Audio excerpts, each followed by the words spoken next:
Many teachers have a poor work-life balance. I know because I've had years of experience as a teacher in the classroom. I'm here to teach you how to handle your workload and restore that work-life balance. If you follow my time management methods, long days should be a thing of the past. You'll be able to go home on time, worry-free, knowing that you've done everything you need to do. Let's begin. One of the biggest challenges you face as a teacher is your uncooperative coworkers, your students. Sometimes they try and do as little work as is possible, and it can be tempting to let them get away with it. After all, if some of them don't do their homework, that's less homework for you to mark. Small problems like this, such as letting an individual student get away with not doing a homework or a project, can quickly grow into big problems, like the entire class not doing their homework. Ultimately, if the students aren't doing the work you're assigning them, they're going to do less well on the tests, and they're learning less. You'll also have to spend more and more time in your day dealing with classroom management issues, like trying to get them to do their work. The students don't learn just what you teach them directly, they're also learning about you as a person. If you're the kind of teacher who lets homework slide, they're going to be less and less likely to do work for you and to respect you. You have to make sure that you're keeping track of everything that's going on in your classroom. But this is quite a challenge, because oftentimes teachers have 500 or more students that they need to be looking after. How do you make sure that you're keeping track of what everybody owes you and what needs to be done? The tool that I recommend that can change your life is just a small, sturdy clipboard. If you go out and you get one for yourself today, I guarantee you it'll change your life as a teacher. There are 3 kinds of things that you should keep on your clipboard. There are tracking sheets, there are daily must-do lists, and there's a general to-do list. I want to talk about the tracking sheet first. The tracking sheet starts out its life as just a plain piece of blank paper. But as the days go by, if any student misses something for you, a homework or a project, you put their name on this list, make a note of what the thing is that they're missing, and the date that this happened on. You should go through this list at least once a week and cross off anybody who's gotten work back to you, or send messages to those who haven't. If a student continues not to give something to you, you need to look into your own school's sanctions policies. As long as you never cross off anybody's name before they've given you what they owe you, you'll always be making sure that you get every piece of work from every student. When collecting in the homework from students, you should go around to the student's desk individually, collect each piece of homework, and then write down the names of those who don't have it.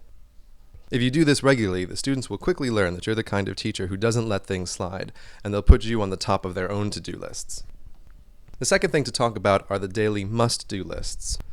On your computer, you should make a Word document that has a blank page for each workday. On those pages, you're going to put down the things that must happen by the end of that day in order to be fully prepared for the next day. So, as an example, every Monday, you need to list all of the classes that you need to plan for on Tuesday. If there's anything else that needs to be done before Tuesday, also put that on that list. The thing that really makes this work is that it is a must-do list. This is not a daily to-do list. You're not putting down things that you would like to get done by the end of the day, but that are ultimately optional. You need to put down things that have to get done. I like to think of this as my I must do this before I can go home list. If you limit your list to only the things that absolutely have to get done, it's much more motivating to knock those things off so you know you can go home at the end of the day and not have to be worrying all night about what you need to do first thing in the morning to be ready for the day. The last thing to keep on the clipboard is a general to-do list. This is a list for everything that doesn't fit on your must-do lists. Anything that is less time-sensitive goes on here.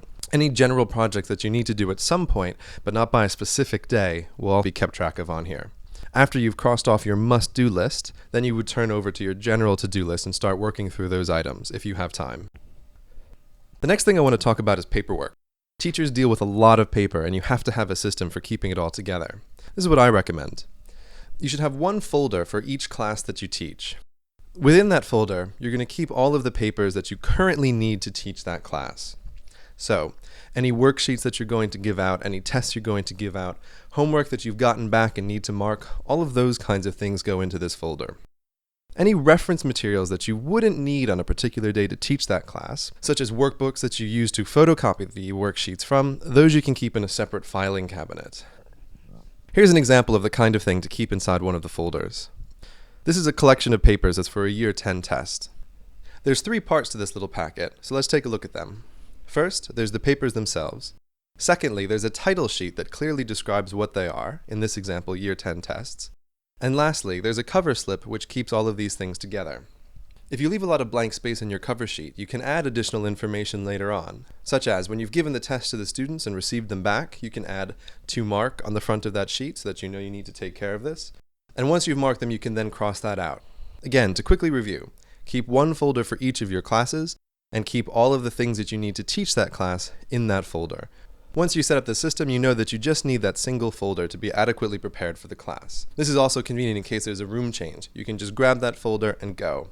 If you're able to organize your files in the way that I've just recommended, and you're able to consistently work with your daily must-do list, the advantage is that when you walk into school on any day, you know that you're completely ready for whatever's going to happen.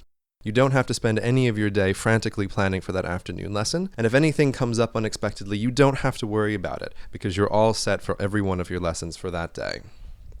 Once you start getting used to this ready position, you'll find that you have more time in the day than you actually originally thought. One of the places that time has been hiding from you is in these little 5-minute intervals between lessons. After the last class leaves and before the next class comes in, you can use this time in a productive way if you're prepared adequately. I recommend that you keep a list of things that you can do in these little 5-minute times. For example, you can do some quick filing, or if you have an easy-to-mark quiz, you can mark a couple of pages in that quiz. After a full day of teaching, you can sometimes find that you've marked a complete class set of quizzes without ever feeling like you had to sit down and mark the whole thing at once. I want you to realize as a teacher that your job is a lot less clear than other jobs. If you think of a factory worker, they have a clearly defined shift, which is 9 to 5, and they're producing a tangible product, such as a car. You know when the car is done because all of the pieces have been fit together. Being a teacher is not like this. If you're working on something like making presentations or making a test for a class or a worksheet, this kind of work can really go on forever. You can always make a presentation a little bit snappier, or you can always make a worksheet a little bit clearer. When you're making something like a worksheet, at some point the worksheet is going to be serviceable. It's going to be completely adequate for the educational aim that you're trying to achieve. If you're going to continue working, you really need to stop and think for a moment. Would I better spend my time making this worksheet absolutely perfect? Or would my time be better spent moving on to something else? Most of the time the answer is the latter.